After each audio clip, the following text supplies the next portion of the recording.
Wena usiyela into othandwa uwe. Thina sibona indaba enkulu sibona uShembe. Wena nje usiyela indaba yakho ukuthi kasibuke thina sibona indaba enkulu sibona uShembe. Silandela indaba enkulu la manazo. Indaba kaShembe.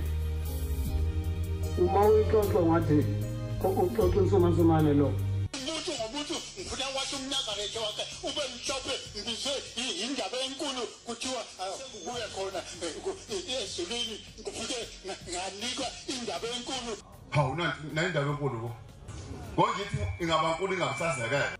Hey khona indaba enkulu engalezulwini la siyakhona. Asindaba enkulu mawufika la uhlubula abantu belungisile emakhaya bethi beze endabeni enkulu bafike bekhishwe uwe endaba enkulu yothini kuShembe. Indaba enkulu.